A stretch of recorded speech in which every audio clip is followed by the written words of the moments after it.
Becoming a background dancer for Justin Bieber was a dream for millions of girls from all around the world. But in today's podcast episode, the guest on my Challenge Your Norm podcast, she made that dream happen. She shares her entire journey from being this young girl who started to dance, fell in love with it, to creating this goal, this dream of joining Justin Bieber on a world tour. She shares her entire journey from being this young girl, having this dream to dance for Justin Bieber, dropping out of college to move to Los Angeles and become this exceptional dancer that she's become today. She shares her ups and her downs and her mindset that made this whole journey possible for her. And I met her 8 or 9 years ago, and seeing her journey for these past many years has been so beautiful for me to witness. And I'm so excited for you to listen to her journey today and hear her stories. So without further ado, let's dive into this podcast episode with Sydney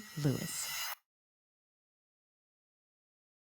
Sydney Lewis. Yes. I have been so excited to have you on my podcast. We've been chatting about it for a while. Yes. And there's this one story that I have to start this podcast episode off because it's wildly inspiring to me and anyone listening. I don't know if you remember this.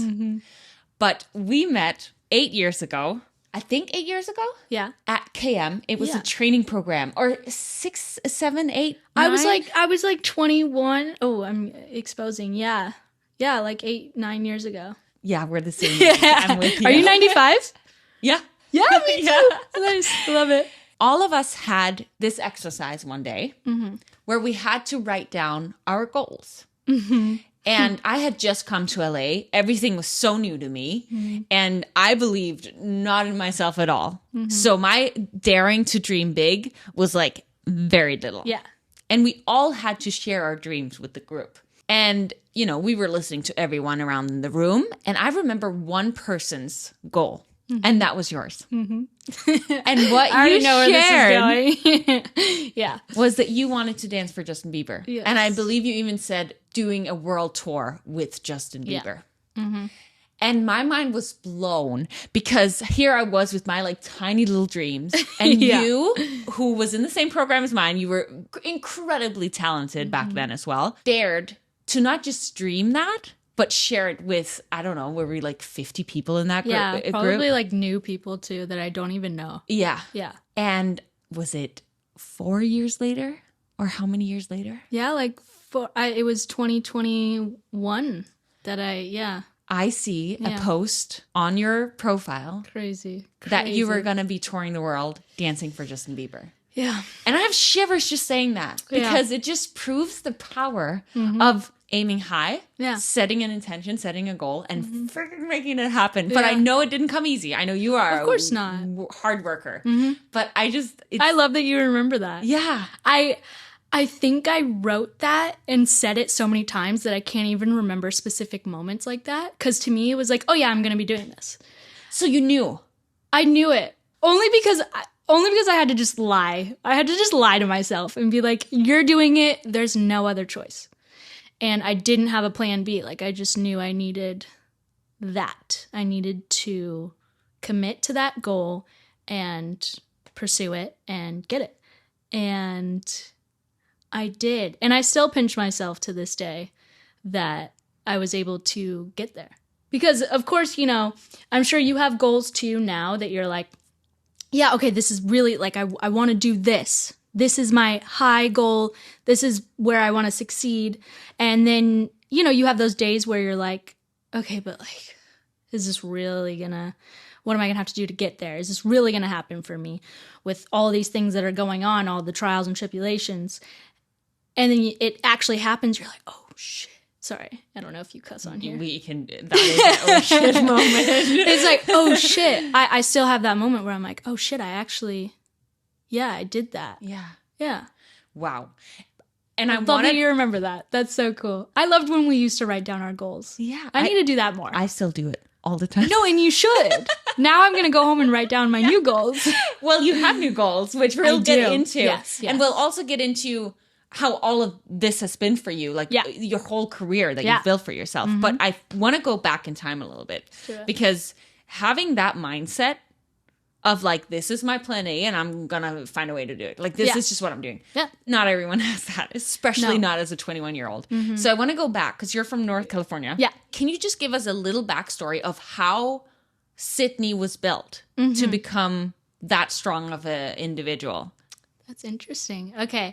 I feel like whenever that question is asked, you like go to when you first started dancing or you first started bodybuilding, whatever it is, and then you go from there. But I mean, Sydney was built on all the crap that she had to go through as a kid and as a teenager and growing into especially like my 20s. And I can tell you for sure that that is what made this possible.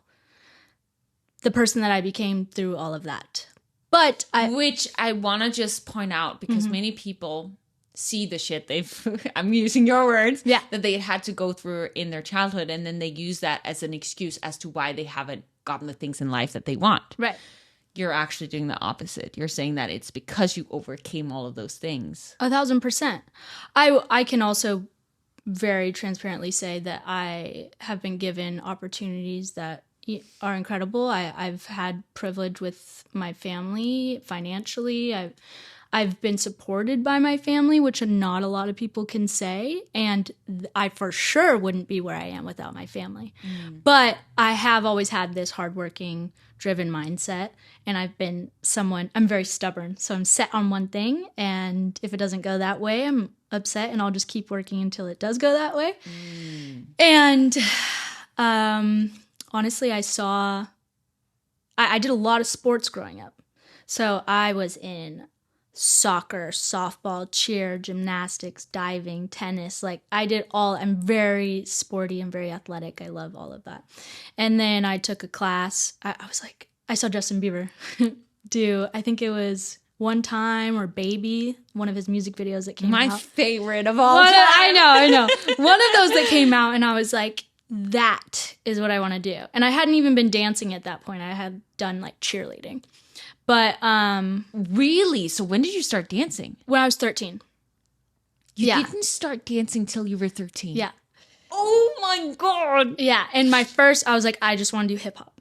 Yeah. That's all I want to do. And I got in a hip hop class, and because my friend encouraged me to, my best friend, she was dancing. So I got in a hip hop class, and then the teacher, Melissa Galvin, she was my teacher throughout all those years through high school. But right then, when she saw me in the hip hop class, she was like, you are not just doing hip hop.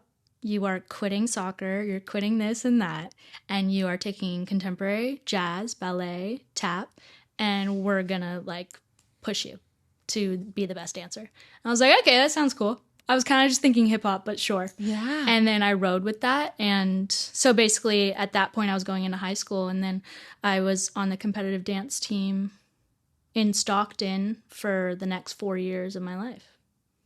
Yeah.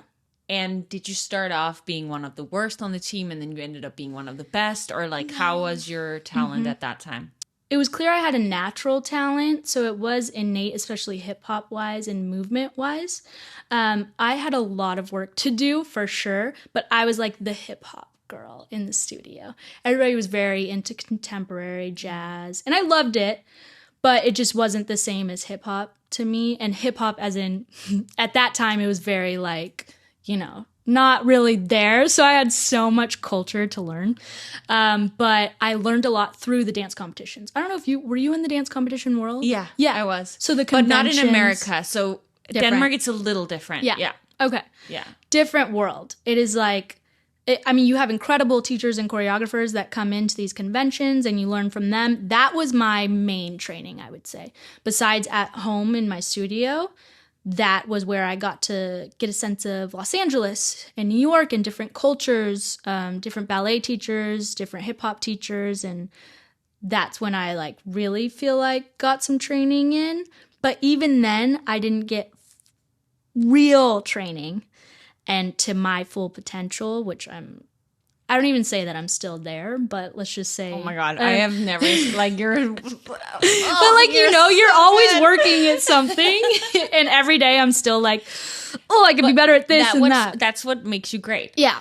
I Like have a little bit if of... you felt like you'd gotten to the point where you were great, like, and done, that's where you would have never even gotten to where you've gotten to, because you would have just been satisfied with good instead of great and I can never use the word great. Like, that's really hard to say that someone is great. Wow, I can say you're great. I love that. Thank you. But you know within yourself how you feel. Yeah, absolutely. And I don't even feel it in a demeaning way to my craft. It's just, I think I do always have to be...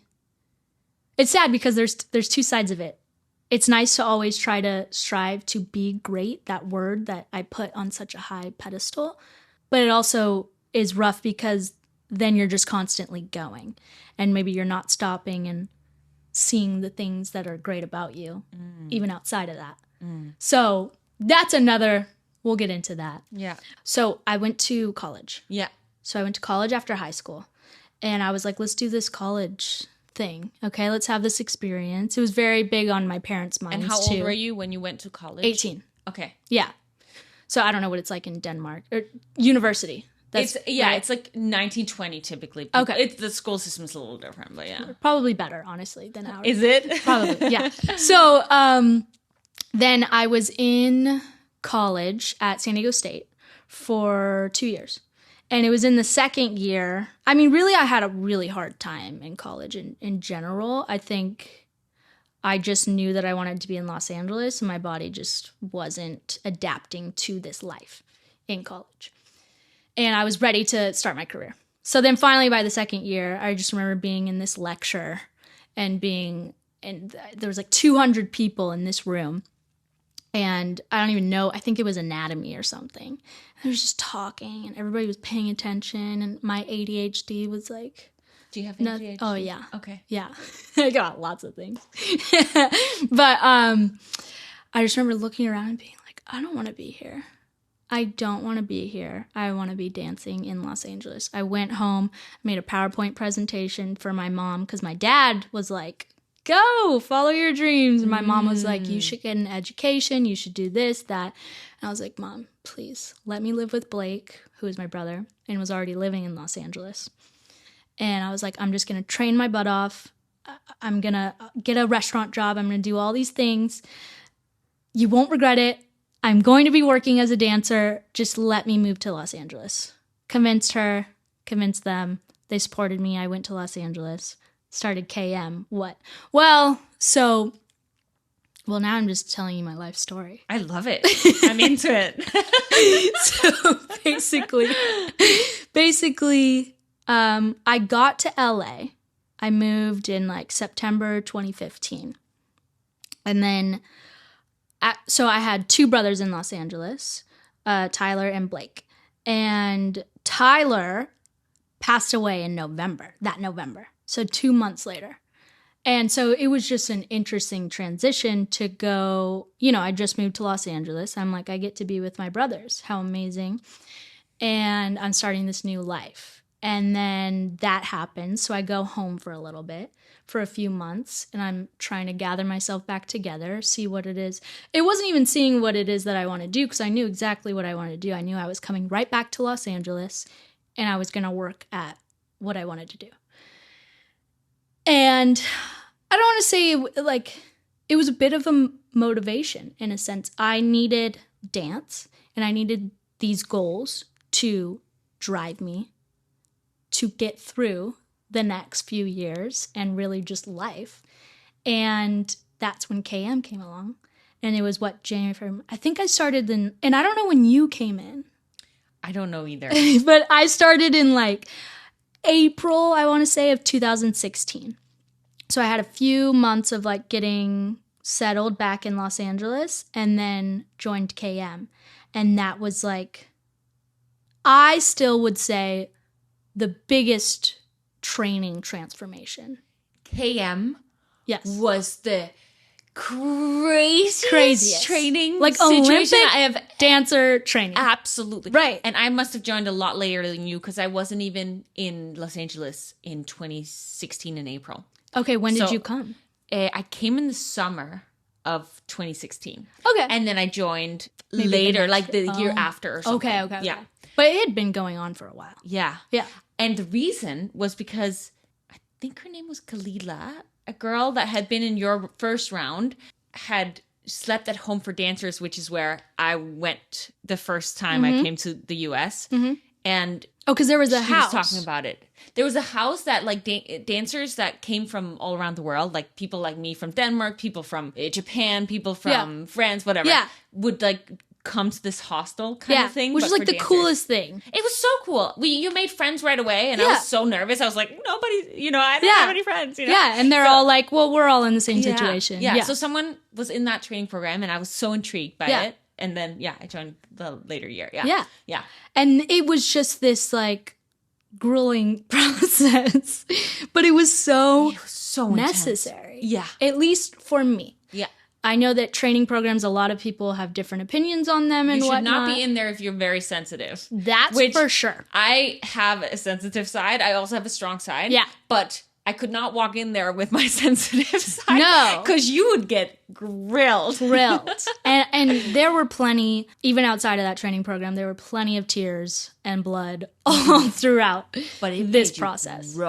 Yes. And I've met a lot of incredible people like yourself that have been through that program. And I know that it wasn't even just the dancing part of that, like the connection that we had, the family that we had, and how people came out of it, even if they're not dancing anymore or whatever it is. Like, I just know it grew people to be stronger. And I believe that with any type of training process. Like, you just learn so much about yourself. And I don't know. Yeah. I fully agree. Sometimes it feels so uncomfortable that in a situation like that, you want to quit. Yeah. But anyone who's in some sort of study program or program right now, maybe they just needed to hear that if it's aligned with their goals, with what they want, like you wanted to dance for Justin Bieber, not in like everyone comes to LA as a dancer wanting to dance for Justin Bieber. Right. So it's a common goal. Or big artists in general. So you had to take the most intense training to be able to become exceptional. Yeah. I also was just, I mean, outside of that, I guess speaking to younger dancers, artists, whatever it is that someone is doing and working towards, like, I really think that you learn a lot as you grow older and mature. Like, there were some things that I just I was not going to be able to grasp onto until I had the experiences I needed to have. And I think a lot of younger people, younger adults, or even kids, like teenagers, are trying to grasp at something that is just beyond their age a little bit. But because everybody wants to be there right now. They want to get there, and they see it elsewhere. They see it on YouTube. They see it on Instagram that these people have gotten there. But it really takes a lot of time. And sometimes people just get really lucky, and they had this one connection that got them exactly where they're supposed to be. And that's amazing. But most of the time, that's not you.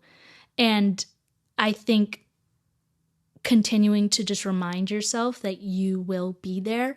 And even if that goal doesn't align with you, you're going to be doing something amazing that you're supposed to be doing. And I think that's a hard truth to swallow as well.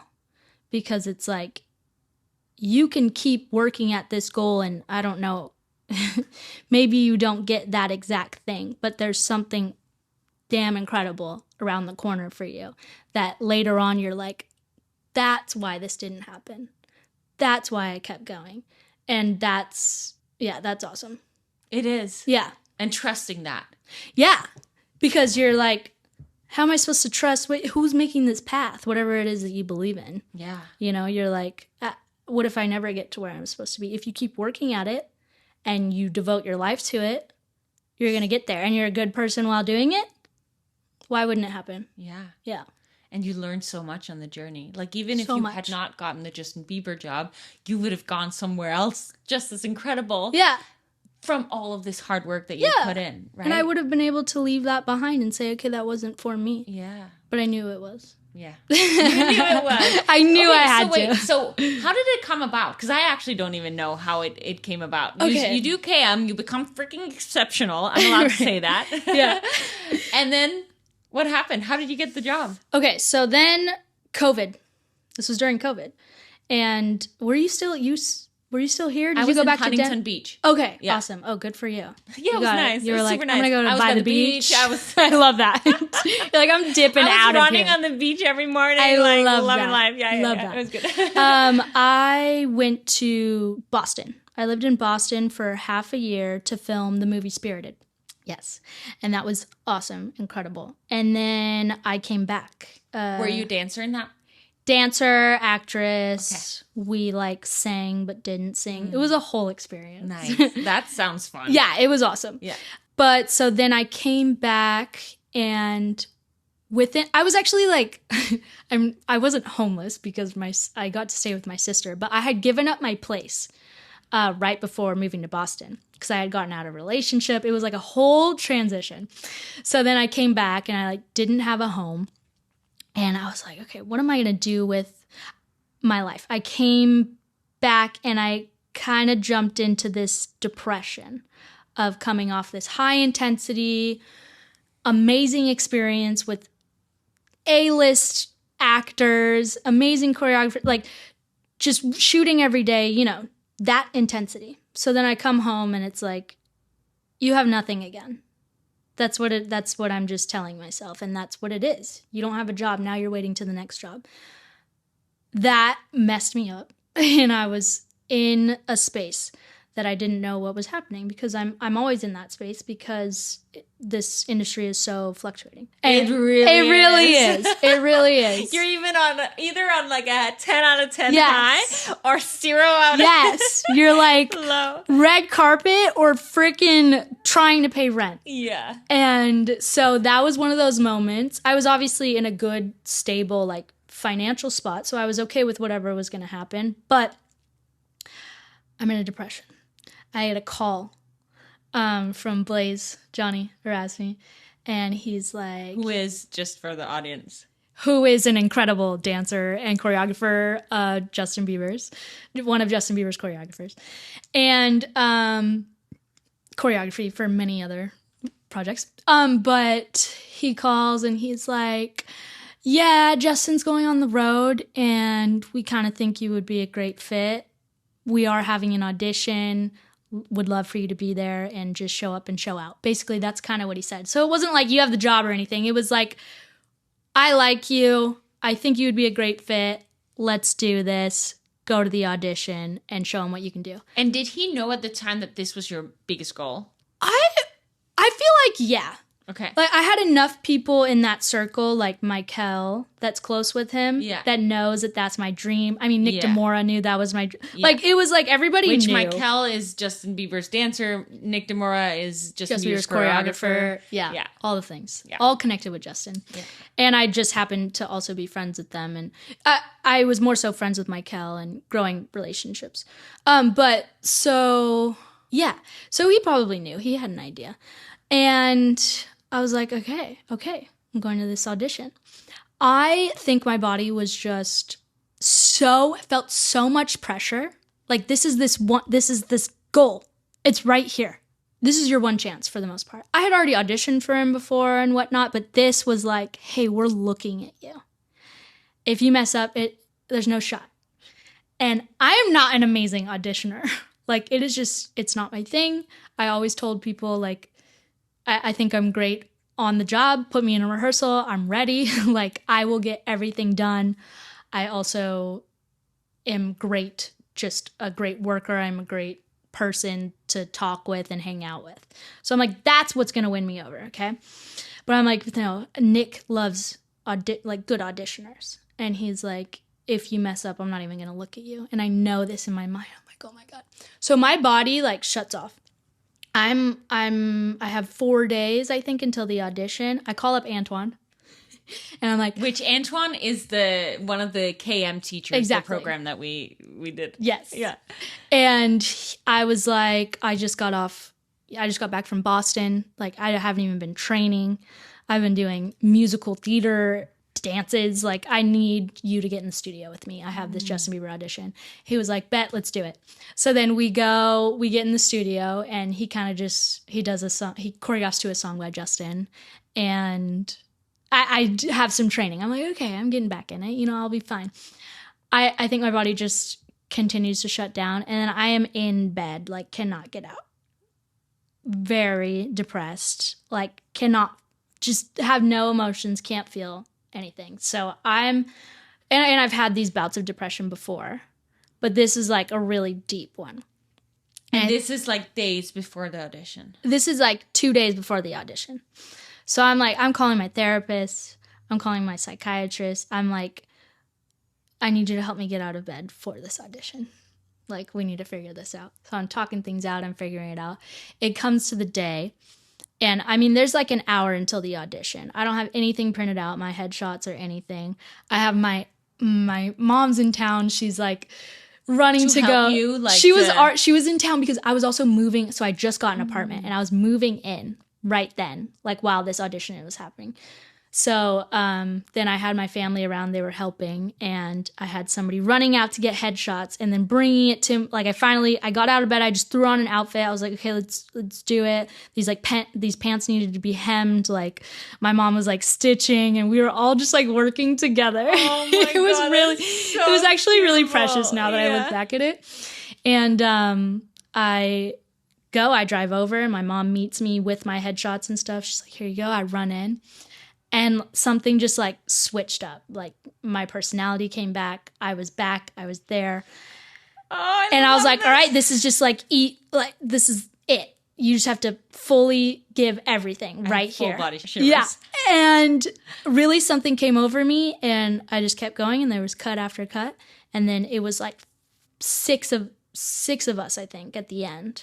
And they only needed girls, two. 6 girls. Okay. And there was like hundreds at first. Yeah, so yeah. anyone who's not in the dance world, an audition, especially something like Justin Bieber, thousands will show up. Yeah, thankfully this was more closed, so it was hundreds only. Okay, hundreds. But like the thousands ones are crazy. Yeah. But yeah. I haven't been to one of those in oh my 5 God. years. No, I like actually an audition. just went to like, one. I haven't gone to an audition in like Oh my God. 5 years. It's one of, I have friends that are like, I love auditioning, I love it so much. What? And I'm like, you're crazy. I hate it. I would rather be at home. Like, give me a self-tape, something. Yeah. But closed audition, when there's less. Closed audition's better. Yeah. Because you're like, okay, you're not wasting my time. Yeah. You're actually you have a chance to look at me. Exactly. Yeah. So made it all the way to the end. And then I knew that they were making that call that night because they had to make it that night. They were making it that night because the next day was rehearsal. No way. Yeah, 8 a.m. So I was waiting. I left. I think At I what cried time? because I was exhausted. Of It was course. probably like 9 p.m. at this point. Yeah. And then within 10 minutes of me driving, I feel like it was that short, I'm getting a FaceTime from Johnny. And because it could have been, in my mind, like the way he answered, he was like, what's up, Sid? And it was kind of like low. I was like, oh, he's just calling to say that I did great and like, but it didn't work out. He was like, you did great today. And I was like, thank you. He was like, I'm here with Nick. And he shows him, and I was like, yeah. And then Nick was like, I don't know if it was Nick or Johnny, I blacked out. And they were like, yeah, we want you to go on the road with us. You got it. And I was like, yeah. Oh my God. And then I was like, oh my God, okay, like, amazing, thank you. And then they said, whatever, 9 a.m. tomorrow, whatever it was. I was like, oh my God. Hung up, cried. Depression done? Just cried. Or No. No. Oh. So I can't like jump out of it. That obviously I know it's like, I don't know how many years ago, but I just want to say congratulations. Thank you. Did it. It was definitely one of those moments where I was like, oh, that's. But I also had this moment of like, oh, I have to do this now. like I got it, but now I have to like keep it. Yeah. And really, yeah. Because they can, in the dance world, they can like. Oh, like that. Cut you like. Like that. Yeah. It's like, and you're expendable. Yeah. So I was still in a bit of a state of depression. But next day, rehearsals. So I'm going through that. I had to take some things to kind of bring my energy levels up and get through those at least like first 2 weeks especially. And were you able to snap into what you did in the audition, like full on during the rehearsals? Not full on, because I was also very intimidated still. Like I was in... The people that dance for... they're very cool too. Yeah. Like I don't know if I could ever be in that kind of... and not be intimidated, cool. right? Yeah. I'm not a very cool person. So. Right, but you are, but like we put these people up here and we're no, they're so cool, I'm not supposed to be here. So then you have that idea in your head, that imposter syndrome. Yeah. But it was a lot of choreo thrown at me. So did they know the choreography? Everybody else knew. Except for me, and so it was me and Triana. I don't know if you know Triana. She was added, and then 2 or 3 other guys that were added. So there were a few of us still learning a little bit.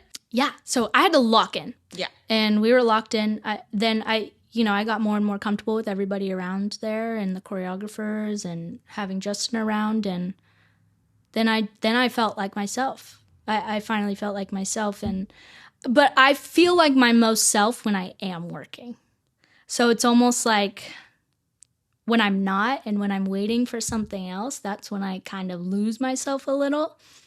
And so this year especially has been an interesting transition because it's been slower for me.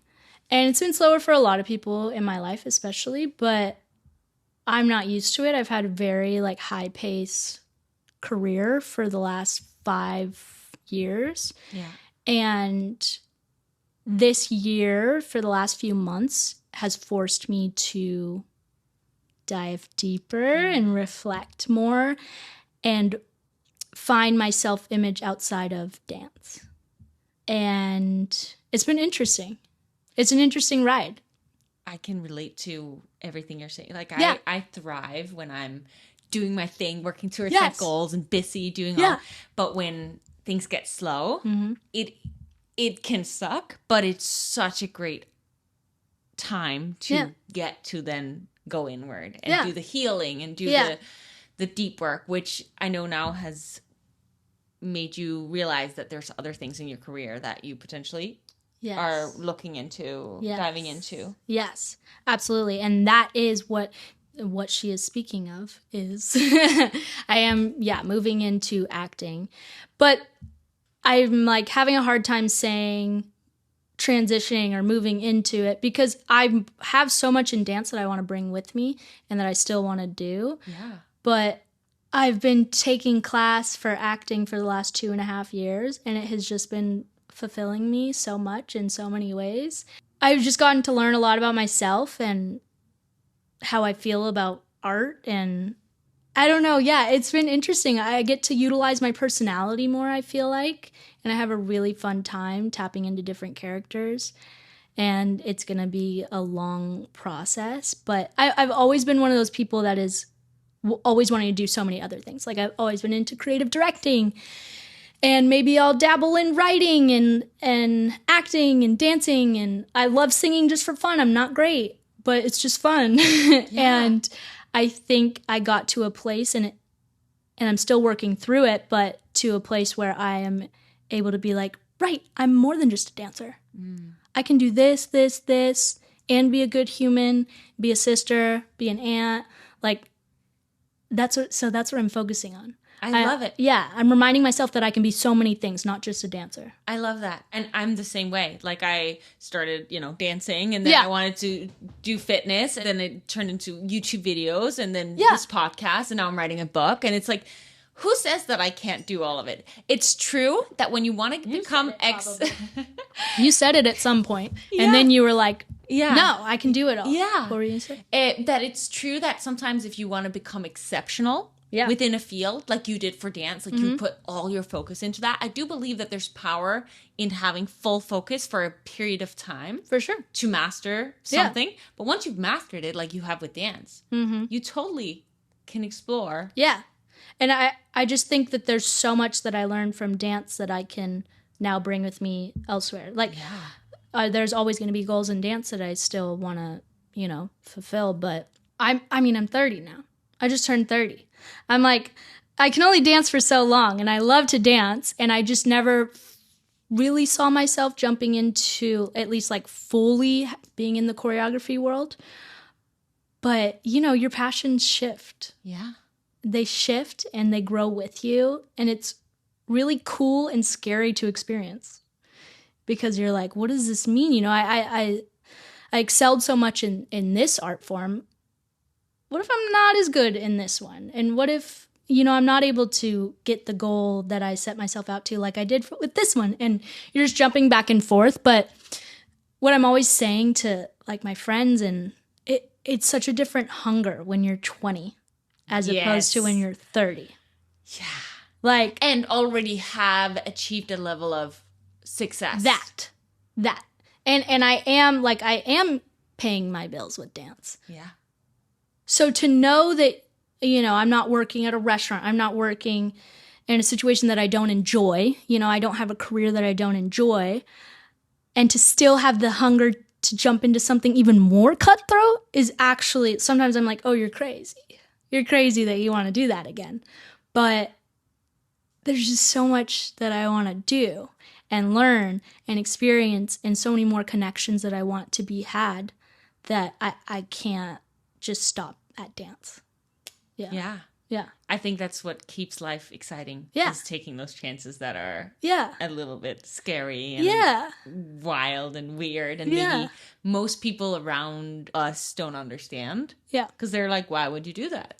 Why don't you just get a 9 to 5? Yeah. Why don't you just find a husband? Yeah. It's not that easy. Not that easy, especially out here in Los Angeles. But yeah, I don't know if this is a bad thing, but a lot of my identity might fall under being goal-oriented. Like, not just career-wise, but if I want to be an incredible aunt, I want to be an incredible mom, I want to eventually run a marathon. Like, I'm very... I think that... I don't know, now that I'm like thinking about it, that is a good thing. I think it's a good thing that I'm wanting to work at these things. You want to be good at whatever you put your mind to. Why wouldn't you? Like, that's everyone's goal. Yeah. And for you, it seems like it's an identity, like you're saying. Yeah, which is incredible. It is kind of cool. It's so cool. I just had that revelation. Yeah, I feel like I've had to create that my identity, because I feel now it's my identity, but it wasn't. You didn't always. feel that before. No. But through self-development books, they can help you, you know. With oh, absolutely. All of that. Yeah, I've had a lot of willpower in me always. Okay. So that I have had. I mean, that's really hard to have. Yeah. And there's a lot of people that don't have it. And sometimes I'm like, oh, shit, it sucks that I'm such a perfectionist and I want all these things. Because I do love to see the person that's just chilling at a coffee shop and going home to their family. I'm like, what? That's going to be me when I'm older for sure. Okay, so there's a part of you that does want that. Oh, yeah. Like, not now. Like a family? Oh, and... Or just in the sense of settling. Like living a more, I'm satisfied life. I think that when I get to that point, if I get to that point, I have succeeded. And I don't mean I succeeded in my career. I did all my goals. There's no chance that I am able to do everything that I want to do. I don't think so. But I think it'll be like a peace success. I have found peace in getting to do the amazing things that I've done and taking a step back and saying, I'm able to do more now outside of just work. What is that for you? What is success for you that would give you that peace? I mean, I wish I knew, but I think that the feeling would be that I don't fully identify in my career anymore. It's almost like I can come home to the love for myself and my family and my kids. And it's almost like everything else doesn't matter as long as, I don't know. It sounds like an amazing feeling. Yeah. I just don't know what would get me there. I'm such a journaler, and I like have all these journaling guides and Yeah. stuff. And I think it's such an important question to ask ourselves. And I've asked myself a couple of years ago, the answer I gave then is very different to my answer today. So I think it's forever changing. But knowing what that would be, I think will help us reach that level of peace. When we know what that is. Because oftentimes I also think we have this idea of what it is, but then when we put it down on paper, we realize actually it's very much closer than I thought. Yeah, it is interesting. Because in my mind, I'm like, oh, I'm going to be 65 when I reach this. But why aren't I just reaching it right now? I would say I'm not mature enough. That's what I would say. I'm not there yet to whatever I think peace is, I guess, yet. But I'm working at it. Have you ever experienced peace? Little moments. I've had moments of peace in which I am like, wow, there's always going to be stuff going on. This is going on. That isn't great. But look at all of this that's happening. And whether it be that my family's healthy, that I'm healthy, that I got the best latte that morning. Like, I've had those moments where I'm like looking out. I feel like it's especially by the beach that I find peace. And I'm like, wow, this really is incredible to have that moment be a long extended period. I wouldn't say I have found peace. I feel like that's a hard thing to claim. Yeah. You know? Yeah. Because life is always ups and downs, right? But if we can remind ourselves of those moments, we can create more of those moments. Absolutely. So like we can go to the beach more, or we can find the gratitude in that cup of coffee. Yeah. If we know what can get us there, then we can create those moments. Yes. And by remembering those moments that brought me peace, I'm able to bring more peace into my life every single day. Yeah. Whether it be with dance, with family, with acting, with coffee. Like, I say coffee because coffee makes me really happy. I love coffee. Like, it's really one of those things that I could be just having a shit day or in a bad mindset and I have a good coffee. I'm like, yes, I have a good coffee. This is what matters right now. Or someone was really kind and walked by and said hi. And I was like, yes, like there are great people.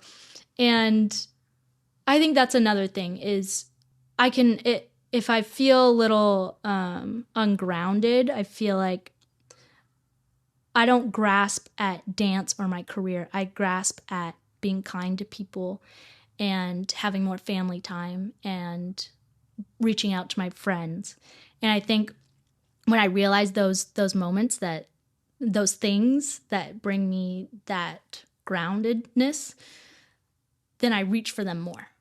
And maybe that is why I haven't had dance or whatever, like work as much come my way right now because I'm supposed to be grounded in those moments right now. And that's a hard realization to have because you're like, but I work, I'm this dancer, I'm this professional person and I'm supposed to keep doing it and I'm supposed to show people that I'm still good at this. And then people won't ask me what I'm working on and people won't do this and that and expect so much of you. And then I'm like, I actually don't know that people are expecting so much of me. I think I'm expecting so much of me.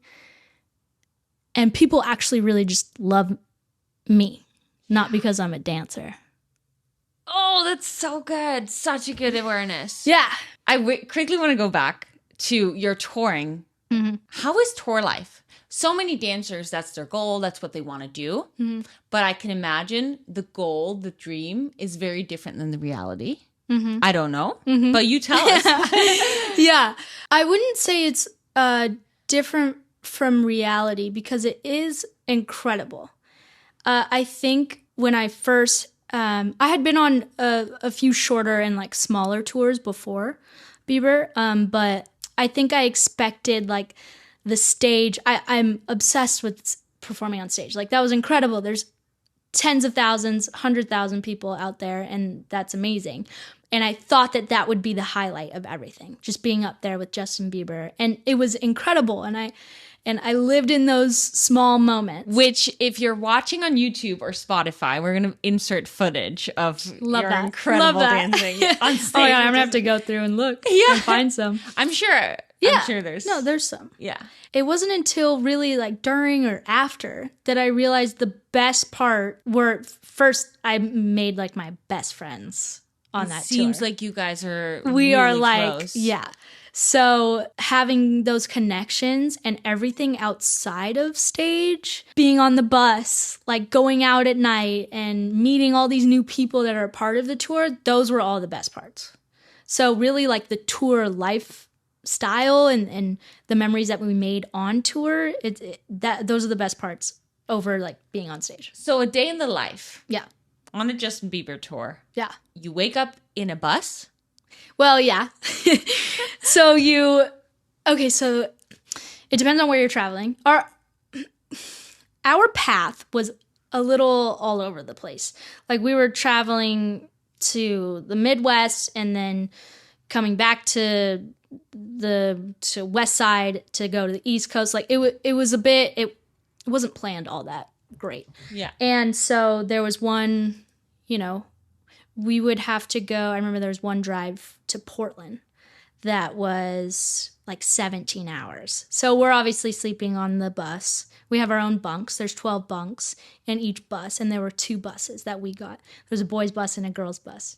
And it was awesome that we got to split up that way because not a lot of people get to. I bet that's nice. Because there were, 16 of us? I think there was 16. So they had to do 2 buses regardless. There's always 12 bunks for the most part in each bus. But a lot of times they'll just squeeze everybody together. And then, so we had some extra bunks and we got to store stuff, which is amazing. Yeah. But, so we would sleep through the night on the bus. Then we would show up at the city that we're supposed to be at. And would you get enough sleep or would you sometimes 5 hours? At first, it was it was kind of hard to sleep and you're like this. Yeah. And then you start to realize it's like a lullaby. Like it's really nice and you're getting rocked to sleep. And then I would have some really good sleeps there. But it would depend on if we had to get up early. We showed up at a city early. So let's say we're just going not that far, 5 hours. And, we get to sleep for 4 hours and then they wake us up and we got to go to our hotel room. So we do get to go back to our hotel, sleep some more. Yeah. But you have some interrupted sleep.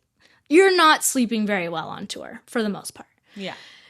And you're probably really unhealthy in the sense of you don't get the best foods always because sometimes things are quick. Especially catering after show isn't necessarily catered to dancers, like the athletes, but they're catered to other people. So we get the food, but we need veggies. We need these things. And I mean, I'm guilty for grabbing a Diet Coke after off stage. It's just that was my when I was dancing full time. Yeah. The best feeling in the world was after the most intense day of dancing was that Diet Coke. Which is, I'm so dehydrated. Please give me something that makes me more dehydrated. That's actually crazy that we do that. Yeah. Yeah. I'm notorious for not drinking enough water. I have to be better about that. Okay. But on tour, I'm okay, I need to do anything to get through. Yeah. So it's it's water, it's coffee. Yeah. So we'll show up. We'll have a bus night, wake up, show up at the city, get a hotel room, do what we want. We would have, sometimes 2-3 days off. Sometimes we show up to the city and the show's that night. Yeah. So if that's the case, then, maybe we're staying the night there again, or we're getting right back on the bus after the show. So we're showering in the arenas and we're doing our skincare together, crammed, in one mirror. And it's fun. I really like the lifestyle. I think it's something that not everybody's going to experience, but if you're a dancer, I think you should experience it. I love it. And I love to hear that you guys got so close together because I've also heard experiences from other tours where maybe the match just isn't right. Which I've had that too. Okay. Yeah. Thankfully, I am someone that gets along with everybody, I feel as though. So I haven't had my personal experiences as much, but there are definitely times in which people are brought together that maybe don't clash as well. Yeah. But I'm sure when they chose you, it was for your credible dancing, but they also knew, like you were saying, what you're good at is you work hard, but you're also a good person to be around. Yeah. And I know that that's such an important part, because It's if you're going to spend 2 years with someone on the road, you want them to be good people. Like, and I think choreographers are constantly realizing that. They're like, I don't even care. Like, if you can hit a step, great. I want to hang out with you. I want to make sure that you're going to be good on the team. You're going to be kind to these people. Like, that's really all that I feel like that's top priority for a lot of choreographers right now. And a lot of dancers are obviously working on their movement and their steps and whatever it is and their look. But as long as you show up and show that you're going to be credible and kind, it's like, why would they not hire you? And you can do the steps? Yeah. Yeah. Yeah. That's amazing. I'm so happy you had such a good time doing it. And I loved it. I miss it. It got cut short. Okay. Yeah. I wasn't aware of that. You weren't? Oh, yes, I was. Yeah, It was this whole big thing. True. I do remember that. It's just because it's so long time ago now. So long. Yeah. But you've been doing so many cool projects since then. Yeah. You were at was it the VMAs? AMAs? I just did the Grammys. The Grammys, and you were also at the AMAs at some point, were you not? Was it the Grammys then? I looked through your Instagram before you came here today. Then it was the Grammys. Yeah. And I've gotten to do some really incredible things after that goal, being achieved. Yeah. It was like, oh, what do I do now? What do I do now? People talk about that. It's like, they hit that goal that they've always wanted. Yeah. And then it's like, what now? Mm-hmm. How was that moment? Everything after, it felt like it was for fun. Kind of like I wasn't trying to reach this one thing anymore. Like I reached that and it was incredible. And I really think that the point of that job was for me to find some of my best friends. Wow. I do. And ever since then, I've been like, oh, everything is just a cherry on top after this.